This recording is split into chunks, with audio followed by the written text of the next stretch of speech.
Zali Maître Tino, en la Cape Town, a bandi et belé baili Kombo nangai Etienne Chimbalanga. Kombo nanga Mama Sharufa Oramba. Kombo nangai Roger, naza na Cape Town. Onani mama. Mama Lolo. Kombo nanga Maître Fafa Kilo ya Mombele Mbatable. Maître Dada donc. Kombo nanga Fagibuka sa. Fagibuka sa wa. Na ndima ite ke ngala roya lelo le na petit nanga ko Arsenal pire petit nanga. Alors pour nanga revanche si revanche. Famille Kabouya, il faut venger les moi na bino. Depuis que devant en Afrique du Sud, Cape Town, DiCaprio Kabouya za jeune moko azalaka timide, alobaka mingi te aza social. Petit na biso Arsène boyebi kaka na âge ya ba puberté, ba adolescence. Donc moi na nyonso turbulence ezalaka, mais cela ne veut pas dire que aza la victime ya menace to ya attaque au salamela qui est dans le parc ya met plein. Bicap revanche si revanche. Telefo cha kana se, fo cha na se. Nzambe mtapesa kipi nzambe mtajui. Bicap revanche si revanche. Telefo cha kana se, fo cha na se. Bicap revanche si revanche. Telefo cha kana se, fo cha na se. Nalingi pe na profiter pour na ko informer bino ete mayenga ni na Politique TV tozali na ba service ebele tozali ko rendre na bino population congolaise to communauté congolaise ya mokili mobimba. Kasi mingi ya Afrique du Sud, ya Mpumalanga, ya Jobour, ya Deben, ya Port Elizabeth, ya bisika nyonso tout. C'est-à-dire soki ozali na business na yo, osala ka business songolo to pakala, to ozana ba activité na yo songolo to pakala. Ozali na posa to salelo publicité. Eleka na chaîne na biso mayanga na Politique TV pamba te tozali na audience. Bato bayeba business na yo, pe bameka ko na business na yo. Contactez biso. Numéro na biso eza na sewana. Contactez direction commerciale ya mayanga na Politique TV. Bako solola na yo. Toko salelo musala ya qualité. Toko salelo musala professionnel avec bolingo pe patriotisme nyonso. Topesio musala na yo. Et soki olingi okende ko chango na ba chaîne na yo to bisika songolo to pakala ozali libre. Et soki olingi to banda ko lekisango na ba émission na biso surtout tozo sala pamba te tozali na audience na ko beta sete. Okobenga toujours direction commerciale ya manga na Politique TV toko solola et puis makambo ekoleka malamu. Nalingi ko bakisa lisusu boye. Mayenga ni na Politique TV maison média tozali pe na département o ezali ko couvrir ba événement na bino nyonso tout. Ezala ba événement ya Esengo, ezala ba événement ya Mawa. Tozali wana pona ko accompagner bino. Na kolela na bino, na kosepela na bino, tozali wana pona ko accompagner bino. Soki ozali na matanga ke ozana posa to salelo vidéo to film ya matanga mobimba benga biso toujours direction commerciale toko solola toko ya toko salelo musala ya qualité pe toko peso yango soki ozana posa eleka na chaîne YouTube na biso mayanga na Politique TV toko salango me wana ekozala lisolo mususu soki ozali na anniversaire ozali na fête ozali na mariage ozali na biloko nyonso tout ya esengo ke ozana posa etikala na film benga biso tokoya tokosalelo musala ya qualité pe okosepela. Oui, naebi Arsène, naebi famille nae, mami DiCaprio donc wana pena ba bureau quoi. Baeba bomaki est-ce que oyebi pe bango po baza ba congolais pe. Ya naebi bango, naebi papa Eli, naebi papa Martin donc famille. Donc famille vraiment. Famille na famille de babomani. Donc mambo ezaka pasi ya. Papa, diaspora ezalaka te na mboko. Diaspora ni. Diaspora ezalaka te. Communauté ezate monde tokutani boye. Ça c'est la communauté. Ce que si à moi na zongi communauté kufi diaspora ezalaka te. Ba obabeti baza ba kamada yana yi. Ezi problème. Elo kwa pele kinanga masanga pe bakobeta yi. Ube mwana nanga masanga ko beta yi. Ezaka pasi. Oye komi Isa pasi makasi. Quand on peut publier le lobby, il faut que les lacana batou là. Nous sommes de cœur avec eux, toujours les lacana leki. Ou la tiki bichona ba condition moko. Il est parti à fleur d'âge, à un avenir moulaï. mais vie soki kaka boye nzambe mutapesaki mpe nzambe mutazwi. Bicap revanche sur revanche. Ten fo chaka na se, fo chaka na se.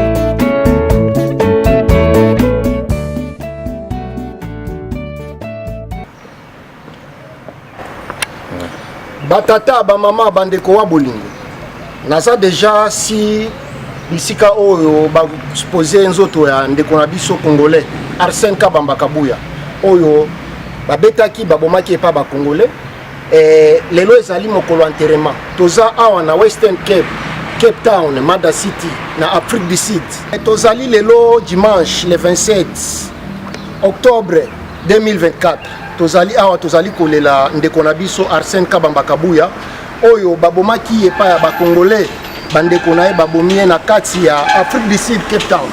Alors bolandaki ba interview nyonso tout osalaki. Bonjour famille. Boni okoya to kusa pardon kozoya à pied levé na banzi oyo ezali bisiko tokolela ndeko na biso oyo babomaki epa bandeko na biso nini okolo basiri yango. Revanche sur revanche. Revanche sur revanche. Loba ezali maître Tino en la Cape Town na bandi ebele bayebi rondo. Ya romona le longa na ndima ite ke ngala roya lelo le na petit na ngapo Arsène a pire petit na nga. Alors pour nanga revanche sur revanche. Famille Kabuya il faut bo venger liwa moi na bino. Pour nga na oto kunda moi na nga pe ba bomi na mbeli semaine prochaine et semaine passée pardon.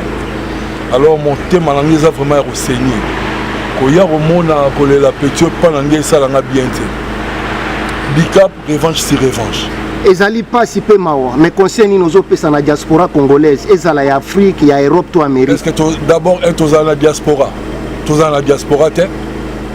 Tolobaka na sima batu. Il est temps le diaspora à soit relève soi-disant diaspora. Qui diaspora ça na ba matanga ou bien na ba fête. Non, il est temps. Ce sont des épreuves au diaspora qu'on sait quelque chose. Alors pour la diaspora de l'Afrique du Sud, netinga ngamoko diaspora, s'il y a un problème, je dois traiter ça de ma façon. C'est ça. Merci mingi to ozota mbelete ozana zelozo tambusa. Lobani nya suka ko loba et puis mbote na bae bio. En tout cas, na ba onyo so bae bi maître Tino, bolimbisanga, doit toujours bandeko na tant suna lobby mabe.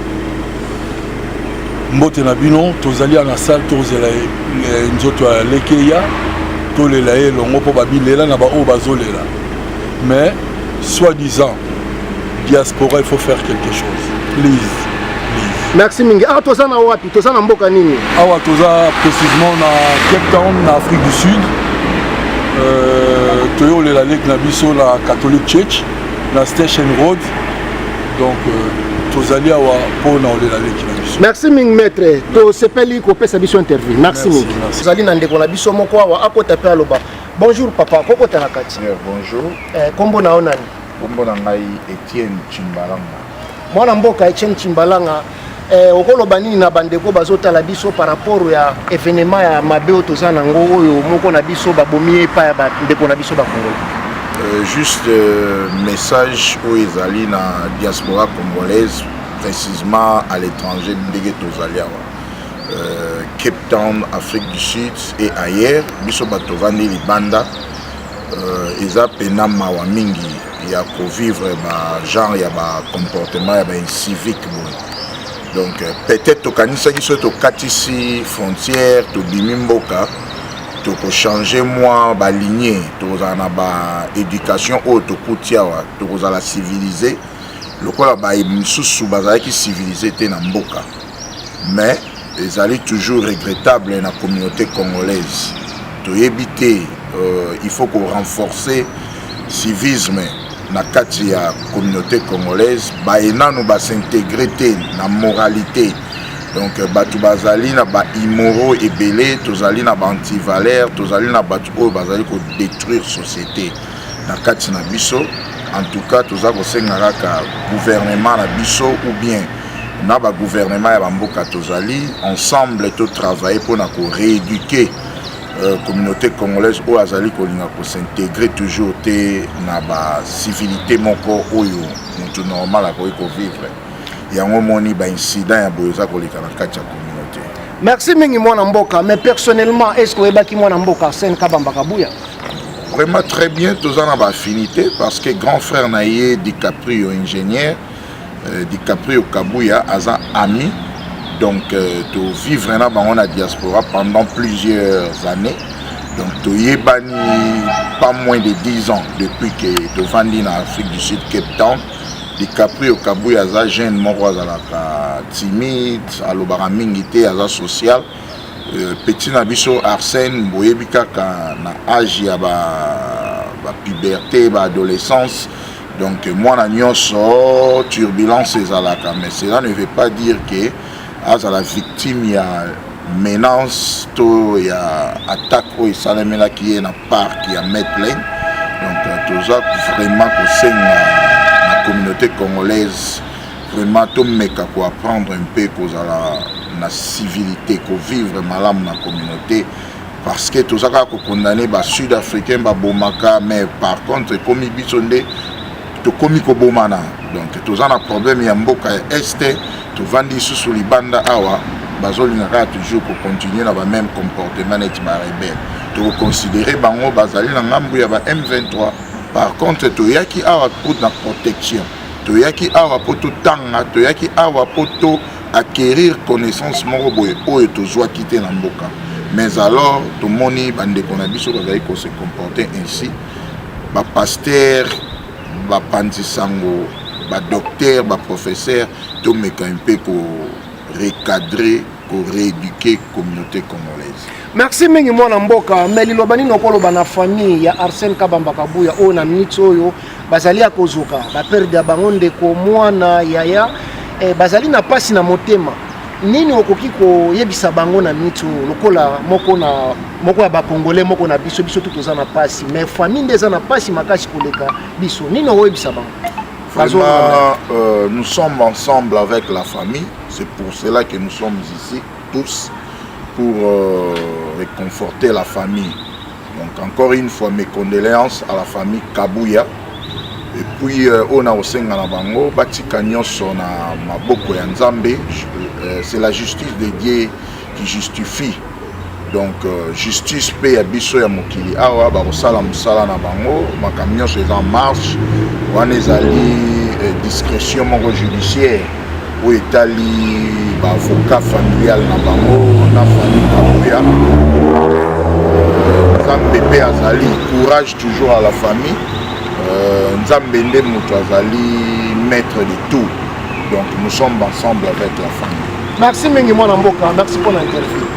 Batata ba mama bandeko bolingo toza toujours na bisiko wapi ba exposer zoto ya ndeko na biso Arsène Kabamba Kabuya oyo babomaki na parc à Medlane nde ba uchi ko expliquer bino d'une façon trop ko expliquer te abetami lokola nyama babomi lokola nyama et pas ba congolais communauté na biso na biso tozo bomana toza na mama awa. Bonjour maman. Oui, bonjour papa. Et kombo nani bazolanda s'il vous plaît? Oui, kombo nanga mama Sharouf a Oramba. Mama Sharouf boye malamu na émission na biso tokutani na occasion ya esengote na occasion ya mawa. Est-ce que webi ndeko na biso babomaki Arsène Kabamba Kabuya? Oui, naebi Arsène, naebi famille nae mami DiCaprio donc wana pena ba bureau quoi. Babomaki est-ce que webi pe bango po baza ba congolais pe? Ya naebi bango, naebi papa Eli, naebi papa Martin, donc famille. Donc famille vraiment. Famille na famille de babomani. Donc mambo ezaka pasi ya. Donc eza pasi ya lobango ya bandelango. Non pour nga ezaka ki to lingana. Surtout bino ba congolais pour nga na vraiment congolais te ngazanga ngolaise ba yebi. Donc on a rolo ba ki pour na biso nyonso donc na mboka mpa donc to lingana. Donc eloko esali vraiment pasi ya pasi makasi donc eza pasi mwe ko bunga na mitema te jamais. lobani nokoloba na famille na ye mama na ye bandeko na ye ndengo ibi bango bao bazana Kinshasa pacho bazana ngona motema ko kende kuna bango babumie pa bandeko na bango pe ba Congolais okoloba na bango nini bon comment na koloba ke nayebi ke na ba mama famille nyonso eza na Congo na ba o baza ba DiCaprio mami donc na opesaka ba mes condoléances courage ebele nayebi ke eza pasi pour mamuso eza rappelé ke ba ko beta yo so nzamba lingaki obika ozala donc esami tokolobaka eza mama nzambe emona bana ayebi poigné esami boy donc balela na bonzambe nzamba console mitema na bango on est ensemble so conseil nino kopesa na diaspora congolaise na mokili mobimba diaspora ya Amérique ya Afrique ya Europe o baza ko se comporter na ba comportement mabiboy conseil nino kopesa bango bon conseil na kopesa ezaka ke touti mboka moko toyena bamboka mopaya tokuta fa toza soudé toza famille o ezake ngana kokite o atenga loboko ezake ngana kwei atombolinga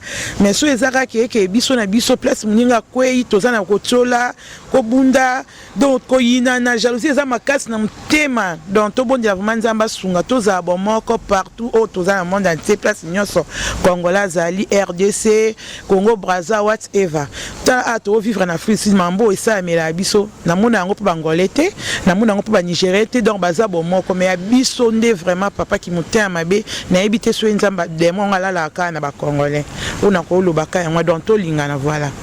Merci mingi mama, merci mingi pona kopesa biso interview. Mbote lisusu bandeko toza toujours awa na kati ya communauté congolaise tozolela Arsène Kabamba Kabuya oyo akufi na ba circonstances oboyibi. Mbote mwana mboka. Mbote ndeko journaliste. Kombo na nani mpo ba bazolanda yo bayeba yo. Kombo na ngai Roger naza na Cape Town. Mwana mboka Roger ozawa na Cape Town tozali awa na sangwa mawa tosangani apo na esengo te kasi pona mawa est-ce que webaki ndeko oyo toyekolela lelo Arsène Kabamba Kabuya Arsène Kabamba Kabuya wana zalaki leki na yebaki dès les premiers jours na ye ya kokomaka na Cape Town na yebaki na jour donc na ndimaki ekoki kozala te ba une semaine akomi na mboko ngani na yeko yeba ye na ba écouter gaza leki ya DiCaprio après ba quelques jours na yeko mona DiCaprio a présenter ngai leki lokwa bozana mettre na leki bozana kana ye ndia on tozana leki na biso na ba ndenge na ye nyonso na ba ndenge na ye nyonso na ba qualité ba défaut na ye na zalaki na ye leki ya ngana zolela même moi miso ibane zo bimate na kati je suis en train de pleurer azolela ilobani nokoloba na famille eza kozoka na minito ndenge kaka pe Biblie et lobby il faut kolela kana batu baza kolela nous sommes de cœur avec eux tozolela kaka leki ou atiki biso na ba condition moko maloba ezozanga ngai il est parti à fleur d'âge azana na avenir molai mais vie soki kaka boye nzambe mtapesa ki pe nzambe mtazui conseil ni nozo pesa na biso diaspora congolaise auto tikali ya monde mobima mingi ya South Africa conseil ni nozo pesa par rapport à ba comportement ya mabe tozo afficher. OK, conseil na kolo na diaspora congolaise surtout autres en Afrique du Sud tozo conscience total ba ninga musu ba communauté mususu oyo des environnantes na biso net ba Camerounais ba Nigeria comment ils évoluent na mboka oyo biso toza toujours en séparation. Bisika ba Congolais bazali yeba ke ezaka isika matongi kozala isika oyo end up na bitumba isika oyo na koya kolakisa chemise na sombaki autant o ba communauté musu ezali ke tamba zo kuta na bazo sangisa mwa mayele ba yamba pe bandeko bazo uta libanda oyo bazo kota ba ope bazana posa kisi ba lembi to ba kisi ba jupe o ba yaki koluka bazonga donc bazo s'entraider souci nanga munene za na communauté congolaise sur ko batali loba moko biso nyonso dans toutes circonstances et kozala bien au lieu que to zala tala ndiki mwango zo kuya na biso na semaine oyo kaka semaine to leli combien de to kundi combien merci mingi mwana mboka mbote na batu moko mibale o bazolanda mais ngade mna ko remercier monsieur journaliste j'ai pour la première fois je rêvais participer na chaîne na yo lelo naza vraiment na esengo ko leka na chaîne na yo mbote nanga mingi na le grand cameraman natanga kombote ya na pesi bambote nanga mingi toujours na congolais nyonso ozaliawa na bana nanga na Kisasa bomo na papa yeyo nazali toujours en vie na baninga nyonso batika na Kisasa bambote na bino chaîne na bino yango yo bolanda chaîne ba information bo soutenir merci beaucoup. Merci mingi mwana mboka. Toza toujours awa na diaspora congolaise. Tomoni moko ya ba diaspora congolaise azalia. Mwana mboka mbote. Mbote no makasi grand journaliste wa Simbi Cape Town. Mbote no makasi. Kombo na nani baeba zolanda yo baeba. Comme na maître Fafa kilo ya Mombele imbattable. Imbattable. Maître Fafa kilo ya Mombele. Ngana kilo ya Mombele imbattable. Awa tozali na Cape Town Afrique du Sud Mada City. Bisiko wapi toyo kolela moko ba congolais na kombo Arsène Kabamba Kabuya. Est-ce que webaki? Neba makamona bien na nolande ika quiet na atala ndenge kindi mais na regeta ki makasi ba obabiti baza ba kamada yana yi ezi problème elo kwa peleki nanga masana pe ba ko betaye ube mwana nanga masana nga ko betaye isala nga passe mais to to kunda to ibano makamo to za na Cape Town. Merci mingi lilo bani nokolo bana famille eza kozoka na minute et puis conseil ni nokopesa na reste diaspora. Nakolo bate pas etika la kolo ndekwa biso ba camarades to bosani mais hier otika na choc na motema na peseka courage masana ngai dikapio za courage mobile aiba muto olela ina muto omelela e po to sekaka to milaka mena motema balinga te ndeti ngabe na yebi ibile balinga ngate awona bakana sa rebelle po ibile balinga ngate mais akolo bango na misu ngate on bango na mebenga ka rebelle nakabe mbatable na maître ya kombo pe ya kombo ina te banda awate banda Congo na ye pe na posa na jobu na posa pe na Cape Town omune miso so batali ba olano bi wana azem mbatable na banga bitumote ya cop nanga mais na respectaka mutu to para to boti to za bana na mona mutu mona betie beti mutu mobe na kena ndaku mwana yo tala ta papa biso abetaki ba âge ni ba âge ba na ba 16 ans ba 17 ans ni ba ko sa ba biloko na biso do mettre so dada ta mettre dada za moi ne pe pomba ce qu'on a manqué mettre dada mona a manqué o peka mettre chino na manqué mona ba manqué on do respect ba mettre yo po lobi la ngope ba respecter biso. Merci mingi mwana mboka maître to za pe na bana mettre lem please à part Zulu Teguma o msuboya te mbote maître. Ya merci beaucoup mbote bonjour. Kombo na ona ni baeba zolanda yo baeba. Ngai mettre dada donc avec papa la chanson Jigoro baebi nga baebi bon toye ko lela petit na biso vraiment donc leki ya DiCaprio petit Arsène donc toye ko lela ya parce que ilo wone sa biso mawa parce que petit ça na biso to zalé ba événement mingi za na Cape Town en tout cas to zalé surtout Route du Soc Salt River Medley Brooklyn Pérou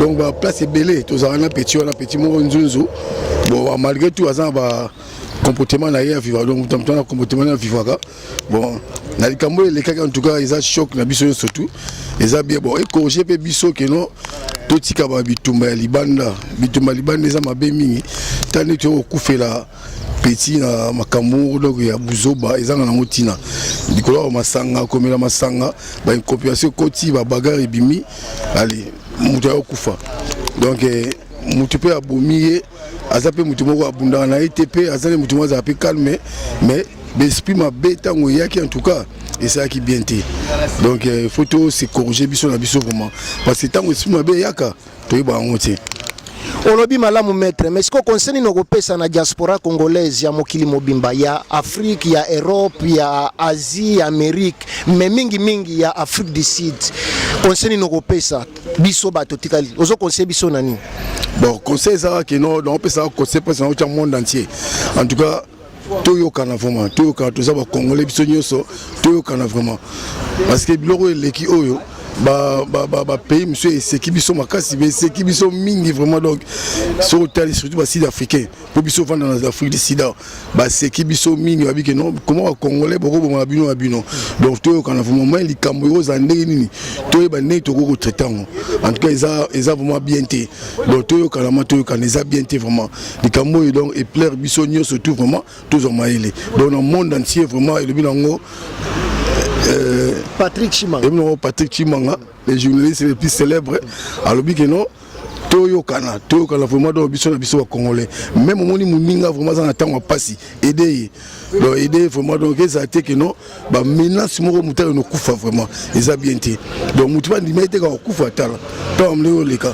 Donc toujours là, le toyo ko kunda donc tozangi kaka boye bon naza mama kosenga ma sori vraiment na famille mobimba ya DiCaprio grand frère na ye famille mobimba lo na petit Arsène na osenga ma sori ma na famille vraiment bolimisa biso donc ezali mokano moko tondimaki tike koya donc biso pe totikali vraiment tozoma ele totika babitumba pamba donc merci mingi mwa mbote moko mibale na bayebi yo mpe bazolanda yo bon napesi ma diaspora congolais nyonso mbote vraiment napesi bajournaliste na biso mpe oyo baosalaki tozala napesi bango mbote mingi bon napesi mpe vraiment bajidoka 100% jido donc napesi bino surtout mbote na ye mo grand maître Soule napesi bino mbote mingi vraiment donc maître Roda napesi bino mbote bon na ndenge so ya suka na bosa mo lo mwa moke bana ya Metlen en tout cas makambo ekoleka awa na ndenge kino mutu akoya kosala lomo ki aloba soni en tout cas tozala na maîtrise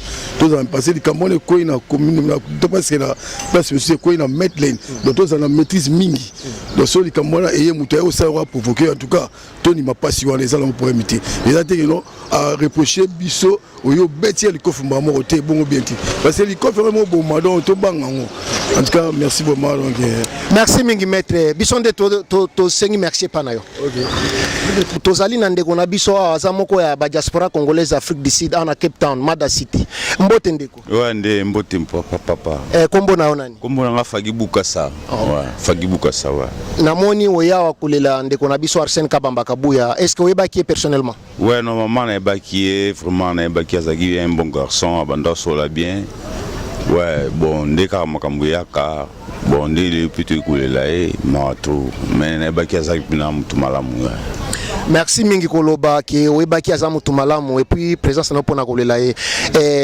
conseil nino kopesa na biso ba congolais to tikali ya diaspora izala ya Afrique du Sud ya Amérique ya Europe partout na monde na ba comportement conseil nino kopesa biso poto zape moko kasi na diaspora ten faut chaka na se po oyebi lobité oya bundisa mutu mususa ko ide lobi mais bundisi ubi obomi ubi osali mabe lobi oyebité donc il faut sola bien il faut chaka na se merci mingi nini okoloba lobasuka okopesa mbote moko mibale mbote na batu nyonso tu toyekolela donc toyeba lobi ni tokosala ouais kobeta na bunda ya société merci mingi mwana mboka si papa merci maman bonjour papa tomoni awa na kati ya église pona kolela ndeko na biso Arsène Kabamba Kabuya oyebaki en tout cas nayebaki ete ata na nzela mpe na tikala yo mona ete nalandi kaka sœur na ngai mami yaya na ye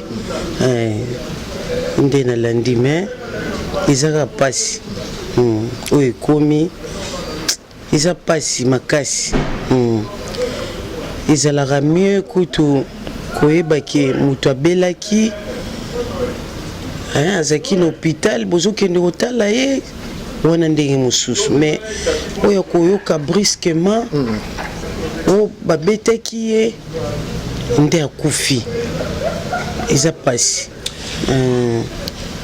yango na kaka ezali pasi mais lelo beni nokoloba na famille oyo baza na pasi makasi koleka miso famille na ye nini okoloba na bango na ngonga pasi makasi napesi kaka mes condoléances na famille mobimba nzambe nde moto azwaka donc ye mpe nde mobondisi donc apesa bango ka kimia na nyonso merci mingi me kombo na ona ni mama Lolo merci mingi mama Lolo bandeko batata ba mama bandeko ya bolingo toza awa na ba congolais esengeli baloba sur diaspora maître olobi nini sur diaspora papa diaspora ezalaka te na mboka oyo diaspora ezalaka te communauté eza te moni nde tokutani boye ça c'est la communauté soki atosisi ya mwana zongi communauté kufi diaspora ezalaka te merci mais mwana mboka yo olobi nini sur mai mwana mboka uti koloba bon eloko maître alobi y a rien à commenter donc diaspora congolaise na surtout na Western Cape en tout cas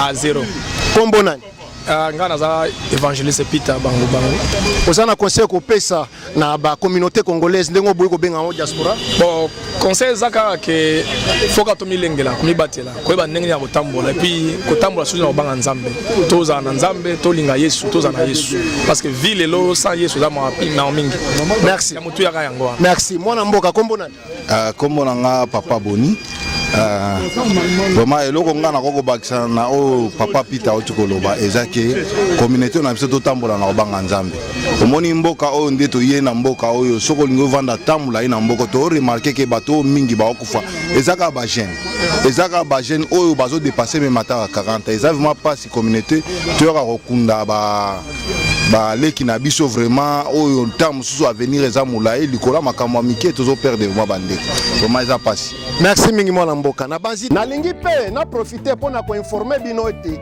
mayangani na Politique TV tozali na baservice ebele tozali korendre na bino population congolaise to communauté congolaise ya mokili mobimba kasi mingi ya Afrique du Sud ya Mpumalanga ya Jobour ya Deben ya Port Elizabeth ya bisika nyonso tout c'est-à-dire soki ozali na business na yo osalaka business songolo to pakala to ozana ba activité na yo songolo to pakala ozali na posa to salelo publicité eleka na chaîne na biso mayanga na Politique TV pamba te tozali na audience bato bayeba business na yo pe bameka koya na business na yo contacter biso numéro na biso eza na se wana contacter direction commerciale ya mayanga na Politique TV bakosolola na yo tokosalelo musala ya qualité tokosalelo musala professionnel avec bolingo pe patriotisme nyonso topesi yo musala na yo et soki olingi okende kochango na ba chaîne na yo to bisika songolo to pakala ozali libre et soki olingi to banda ko lekisango na ba émission na biso surtout tozo sala pamba te tozali na audience na ko beta sete okobenga toujours direction commerciale ya manga na Politique TV toko solola et puis makambo ekoleka malamu wana ezali point ya liboso koya mibale na lingi ko bakisa lisusu boye mayangani na Politique TV maison média tozali pe na département o ezali ko couvrir ba événement na bino nyonso tout ezala ba événement ya esengo ezala ba événement ya mawa tozali wana pona ko accompagner bino na kolela na bino na kosepela na bino tozali wana pona ko accompagner bino soki ozali na matanga ke ozana posa to salelo vidéo to film ya matanga mobimba benga biso toujours direction commerciale toko solola toko ya toko salelo musala ya qualité pe toko peso yango soki ozana posa eleka na chaîne YouTube na biso mayanga na Politique TV toko salango me wana kozala lisolo mususu soki ozali na anniversaire ozali na fête ozali na mariage ozali na biloko nyonso tout ya esengo ke ozana posa etikala na filme benga biso tokoya tokosalelo musala ya qualité pe okosepela ndenge na lobaki soki ozana posa eleka na chaîne na biso tokosala bongo me wana kozala lisolo mususu na banzi yete pona lelo na suki awa o ezali ba service ya liboso ona elibino pona ko expliquer bino po boyeba ete mayanga na Politique TV et awa pona ko servir bino. Merci mingi pona bolingo na bino bokoba na ko s'abonner na chaîne YouTube na biso bo partager ba émission na biso bo like biso tozali bana misala na bino. Nazali Patrick Chimanga tata ya mayangani mwana ya mama Christine Kalanga